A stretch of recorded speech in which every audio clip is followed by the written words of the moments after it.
Bienvenue dans Shadow Work. On va commencer par... Ouais, on commence direct, parce qu'on n'a pas le temps. On n'a pas le temps, il faut qu'on vive en étant heureux, et on a perdu suffisamment d'années à stresser, à angoisser, à pas réussir à avoir des belles relations. Ça commence à être saoulant, donc on y va. Hein. Ouais. Alors, on commence... Hop, je reprends mes notes. On commence par quelque chose de très important à comprendre déjà au départ, c'est les insécurités. C'est vraiment ce qui m'a inspiré ce programme de formation, mais j'ai mis du temps à comprendre et à mettre des mots précis, exacts sur ce que je voulais pouvoir vous aider à libérer. Il y a les insécurités, il y a l'auto-sabotage, il y a la négativité. Il y a les angoisses, bien sûr, mais ce qui est important à retenir, c'est l'insécurité et l'autosabotage. Parce que le reste ne sont que des symptômes, finalement. Alors, qu'est-ce qu'une insécurité? C'est ça qui est important à voir. Comment naît une insécurité? On va commencer par ça.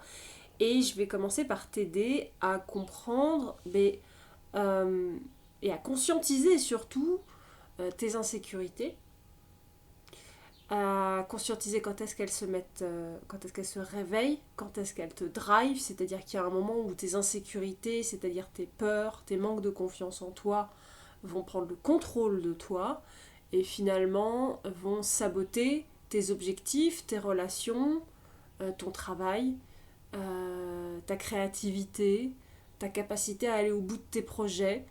Et là, tu vas commencer finalement à trop mentaliser et à partir dans tous les sens. Bon, alors on va voir ça. On va commencer par ça.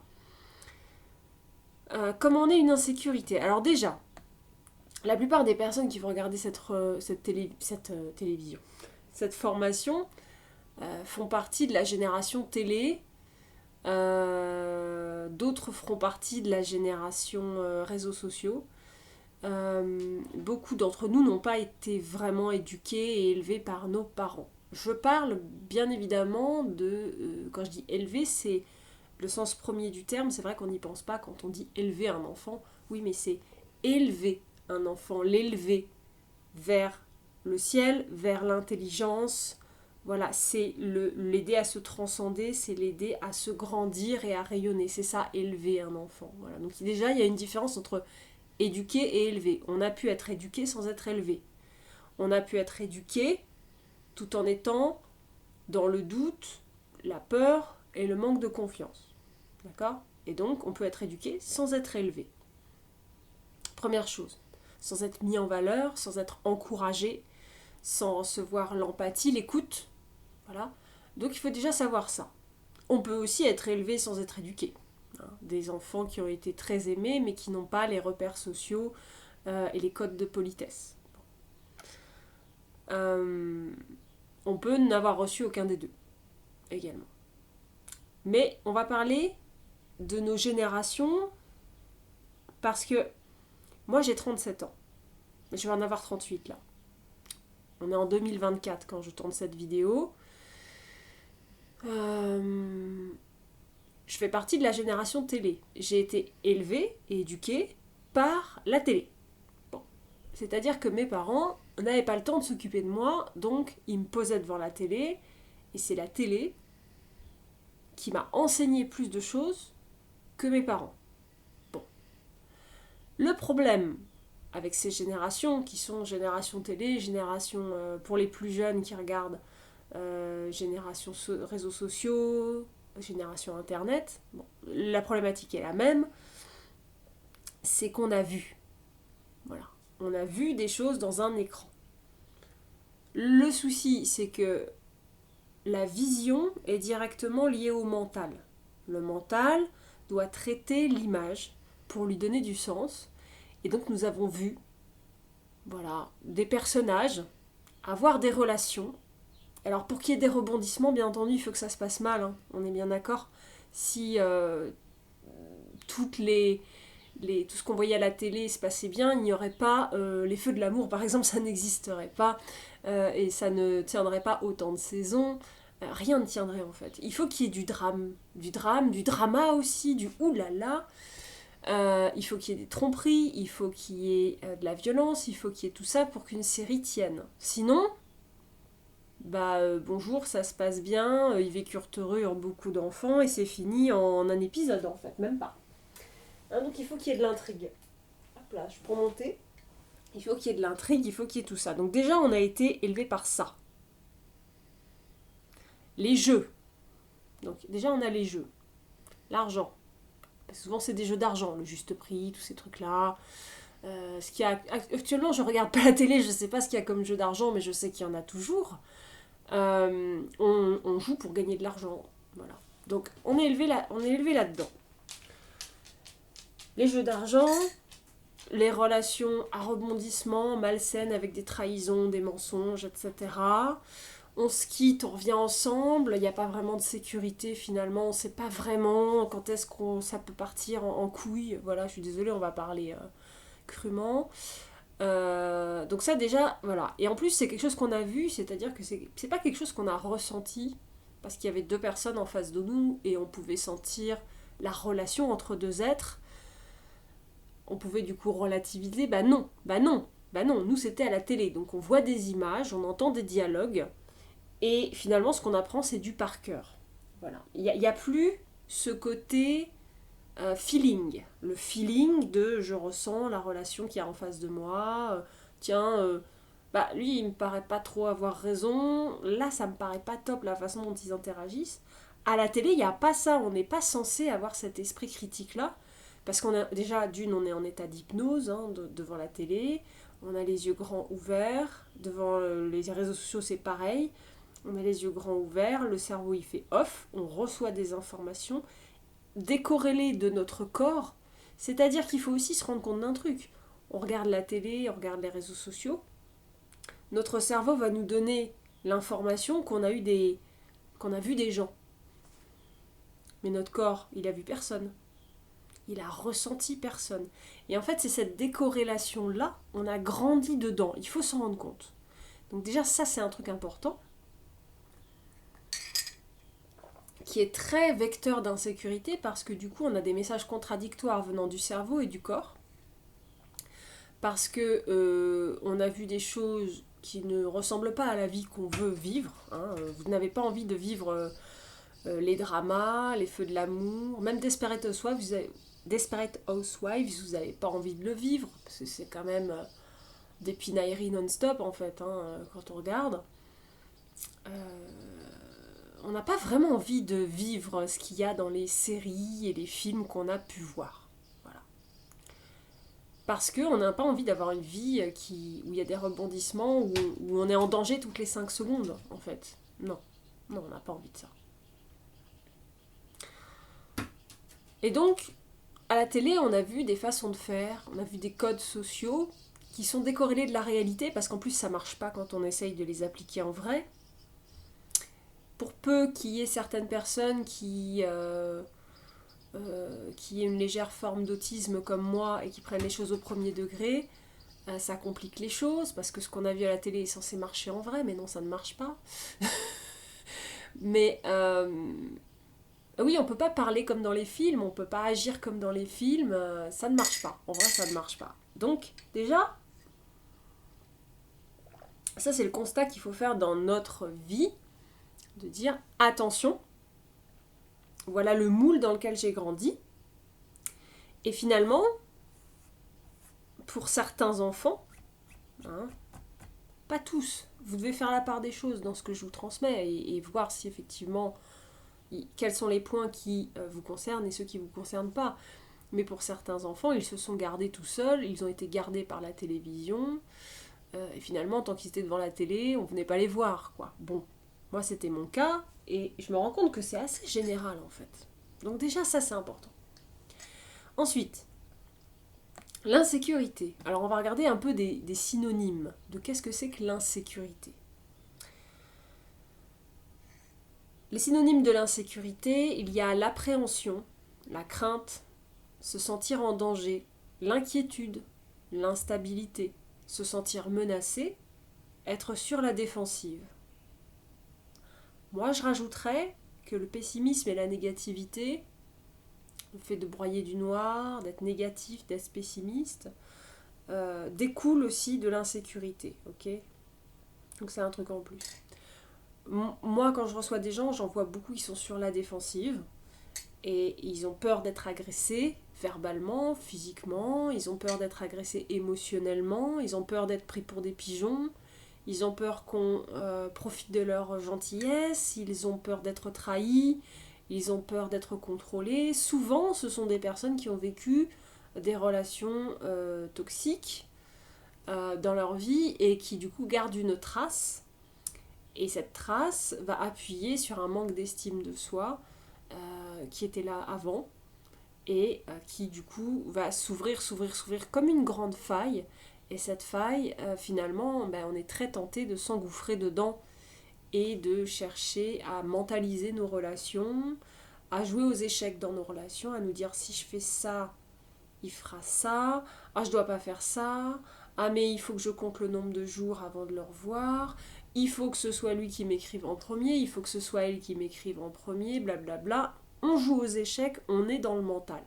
Voilà. Donc déjà il faut comprendre ça, à partir du moment où vous commencez à trop penser, calculer, et que ça génère des angoisses parce que vous savez plus trop, parce que ça part dans tous les sens bien sûr dans le cerveau, c'est qu'il y a une insécurité qui se cache derrière. Ok, bon. Premièrement, on va dire une chose, l'insécurité est un sentiment. Je vois monter en même temps. L'insécurité, c'est un sentiment. Donc déjà, un sentiment, ce n'est qu'un sentiment, ce n'est pas une réalité. Ce n'est pas parce que vous vous sentez en insécurité avec quelqu'un ou que vous n'êtes pas en confiance avec quelqu'un que cette personne n'est pas digne de confiance. J'en ai fait l'expérience. Mais parce que, tout simplement, même une personne digne de confiance, je n'étais pas capable de lui faire confiance. Voilà. Pourquoi ? Parce que j'ai grandi dans un environnement où je ne me suis pas sentie en confiance, où mes parents n'ont pas cherché à me mettre en confiance, où mes parents n'ont pas cherché à gagner ma confiance non plus. Et j'ai grandi dans ce paradigme où c'est normal de ne pas être en confiance avec les autres, c'est normal de ne pas me faire confiance à moi, c'est normal de me sentir pas très bien. Voilà. Et donc le jour où quelqu'un est là et que je suis censée me sentir bien, mais je ne sais plus faire. Je ne sais plus faire dans la sécurité. Même si la personne me renvoie de la sécurité. Donc, l'insécurité est un sentiment, pas une vérité. Attention, c'est juste un sentiment. Ce n'est pas non plus un ressenti, une insécurité. On va faire la différence entre les deux. Un ressenti, c'est quelque chose de corporel qui passe par le VACOG. Le VACOG, donc on est sur les 5 sens. V comme visuel, A comme auditif, K c'est le kinesthésique, c'est tout ce qui est sensation corporelle, externe ou interne. Okay. Ils sont tous externes ou internes. Visuel interne, c'est ce que je vois dans mon esprit. Visuel externe, c'est ce que je vois dehors. Auditif interne, c'est la petite voix à l'intérieur de moi, qui peut être plus ou moins jugeante. On va aborder ce sujet, vous inquiétez pas. Le juge intérieur. Ah, il est chiant lui. Ça peut être l'auditif externe, j'entends une chanson, j'entends quelqu'un qui me parle. Bon. Kinesthésique, c'est le kinesthésique interne, ça va être je sens le vent sur ma peau, je sens cette personne me toucher. Kinésique interne, ça va être j'ai froid, je ressens un frisson, ça fait des papillons dans le ventre. Ça, c'est du kinesthésique interne. Olfactif, interne, c'est je me souviens d'une odeur, externe, c'est je sens une odeur. Et j'ai comme gustatif, interne, je me souviens d'un goût, externe, je suis en train de goûter quelque chose. Donc VACOG, visuel, auditif, kinesthésique, olfactif et gustatif. Voilà. Ça fait partie des sensations physiques. Ces sensations physiques nous permettent d'avoir un ressenti. Ok, ça c'est important. On peut aussi avoir une intuition. Comment on fait la différence entre un ressenti, une intuition et le sentiment d'insécurité ? Et bien c'est pas compliqué, le sentiment d'insécurité va générer de la peur. Une intuition, c'est juste une information. Un ressenti ou une sensation, ce sont juste des informations. C'est je me sens comme ci, je me sens comme ça, je le sens bien, je le sens pas bien. Tiens, j'ai l'intuition que tac tac tac. C'est tout, ça s'arrête là. Il n'y a pas d'émotionnel dans l'intuition et dans le ressenti. Il n'y a pas d'émotionnel. Ce sont juste des informations du corps et de la combinaison entre le corps et l'esprit. L'insécurité, elle n'est pas dans l'esprit, elle est plutôt dans le mental. Donc, l'esprit, on va dire, c'est la partie élevée de notre façon de penser. C'est quelque chose qui est plus inspiré. Et le mental, c'est le calculateur. Voilà, il est là pour calculer et pour assurer notre sécurité et nous protéger. Dans l'insécurité, on est dans la protection. C'est je me protège. Le problème, c'est quoi? C'est qu'à partir du moment où je me protège, je tourne autour de moi-même, je tourne autour de mon nombril et l'autre n'existe plus. Je me protège. Je m'en fous de l'autre. Et donc souvent, on demande de l'amour, on demande de l'empathie, on demande de l'écoute, mais de la pire manière qui soit. Comment peut-on demander de l'empathie à l'autre quand on n'en a plus envers lui? Alors vous allez me dire, ou tu vas me dire, oui, mais moi je me suis sentie blessée par un truc qu'il m'a dit. Oui, mais il ne faut pas s'arrêter là. Et c'est là qu'on va faire tout notre travail de comment je fais pour créer des choses dans le nous et pas dans le je.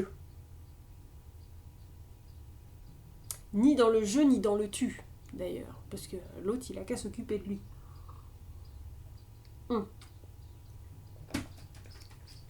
Nous est plus important que je. On aura tout un chapitre là-dessus. Ne t'inquiète pas. Bon. On continue parce qu'aujourd'hui, on a beaucoup de choses à voir. Et ça fait déjà 17 minutes. C'est fou. Alors, on continue. Alors, par rapport aux insécurités, je vous lis un petit texte.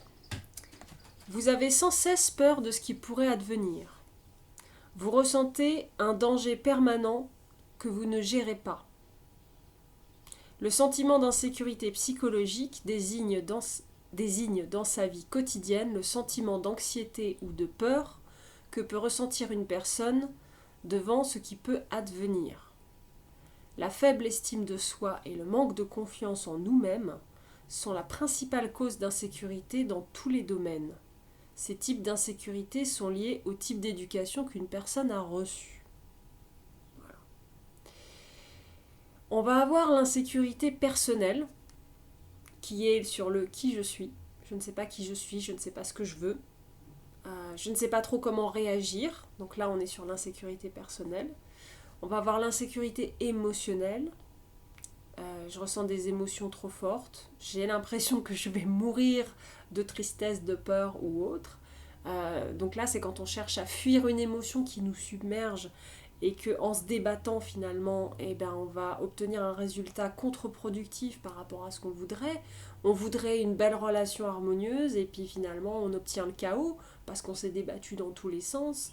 Et puis après on regrette, puis après on revient. Et puis après on se dit oui mais quand même tout ce que j'ai fait, ok c'était pas cool mais j'avais des raisons. Et alors on s'en sort plus. Donc c'est l'insécurité émotionnelle. Ça génère beaucoup de difficultés dans les relations. Et également, ça peut isoler des personnes des relations, des personnes qui vont se dire oui mais de toute façon dans toutes mes relations, moi je souffre. Dans mes relations, moi de toute façon je me sens pas à la hauteur. J'ai l'impression qu'on ne m'apprécie pas. De toute façon je serai rejetée. De toute façon l'autre va me trahir. De toute façon je suis pas assez bien pour lui, je suis pas assez bien pour elle. Et puis il va y avoir aussi tout un cercle, ça peut aller jusqu'à la négativité, je l'avais dit, la dépression, le pessimisme et l'anxiété sociale. Donc carrément des personnes qui vont se dire bon, moi je suis mieux toute seule. Je vous rassure, je suis passée par là. Je suis mieux toute seule, dans mon coin, dans ma petite maison, mon petit cocon, voilà, comme ça je me sens pas agressée. Le problème c'est que comme ça, on baigne dans son jus en fait. on règle pas vraiment le problème. Alors ça permet de se reconstruire. Ça, c'est vrai, tout à fait. Ça permet de se reconstruire dans la paix. Mais l'objectif, c'est pas d'être dans la paix tout seul. C'est de réussir à être en paix dans n'importe quelle situation. Avec les autres, sans les autres, dans une activité tout seul, à deux, en groupe, dans la savane, dans la ville, voilà. Et même si on préfère la campagne et tout ça, c'est pas une question de goût, d'opinion ou d'avis. C'est une question qu'à un moment, même si on préfère vivre à la campagne ou si on préfère vivre tout seul, c'est vraiment dommage de se dire qu'en fait on le fait parce qu'on n'a pas le choix, parce qu'en fait le reste on le supporte pas. Voilà. Donc l'objectif, c'est de se sentir en sécurité dans un éventail beaucoup plus large de situations, et en particulier dans les relations avec les autres. Et donc il va falloir se désimprégner, d'une certaine façon, se nettoyer de ce qui a pu nous imprégner justement dans notre vie, se nettoyer des insécurités passées, du sentiment de ne pas être en confiance dans le passé. Ça, c'est très important. Hop. Alors, une faible estime de soi, c'est ce qui va générer une voix intérieure critique. Critique et destructrice envers soi-même. C'est là qu'on parle d'auto-sabotage. Cette voix critique, j'ai dit, on en parlera, elle peut avoir plusieurs noms. Le juge intérieur, le censeur, qu'est-ce que j'ai entendu déjà, le moi maléfique, voilà, bon. En gros, on fait les perroquets et on ne fait que répéter ce qu'on a déjà entendu. Mon père m'a dit que j'étais nulle et donc je me retrouve face à un travail sympa, intéressant que j'aimerais bien faire. J'ai peur de ne pas être à la hauteur, je me dis que je suis nulle. Je ne fais que répéter ce que mon père m'a dit. Ma maîtresse, mon professeur, ma mère, ma sœur, peu importe. Mais on répète en fait. Voilà. Cette voix est motivée par des attitudes négatives dirigées vers nous-mêmes. Tu es stupide, tu n'es pas attirante, tu ne fais jamais rien de bien, quoi que tu fasses, ça sera jamais assez, t'es pas comme les autres, tu es un échec ambulant, tu es gros, tu es maigre, tu es un perdant, une perdante, tu te feras jamais d'amis, personne t'aimera jamais, personne m'aimera jamais. Alors ça, je me le suis dit longtemps. Tu pourras jamais arrêter de boire, de fumer, etc. Tu n'obtiendras jamais rien.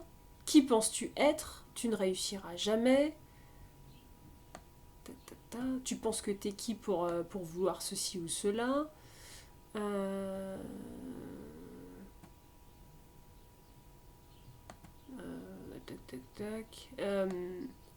Tu ne finiras jamais tout ça, t'es tellement paresseux. Tu devrais reporter cela à demain, on a quelque chose de plus rigolo à faire maintenant. Donc ça, c'est la procrastination. Personne ne t'apprécie, personne ne t'aime ici. Mets ta carrière en premier plan. Ne prends pas de temps pour toi. Ça, je l'ai beaucoup vécu. Mets ta carrière en premier plan. Et ce qui m'a aidé, c'est un jour, j'ai entendu quelqu'un me dire « Mais c'est qu'un boulot. C'est pas ta vie. Ce n'est qu'un boulot. » Et donc, ça voulait dire que j'étais au centre de ma vie. C'était pas mon travail qui était au centre de ma vie, c'était moi. Voilà. Donc ça permet de retravailler sur l'estime de soi. J'ai plus de valeur que mon travail. J'ai plus de valeur que beaucoup de choses en fait. Tout le reste, ce sont que des outils dont je peux me servir pour être heureux. Ma carrière, mon travail, mes projets sentimentaux, mes projets de famille, mes projets personnels, c'est juste des outils. Mon entreprise, c'est un outil pour me rendre heureux. Je ne suis pas au service de mon entreprise, c'est mon entreprise qui est au service de moi. Voilà, il faut voir un peu les choses comme ça.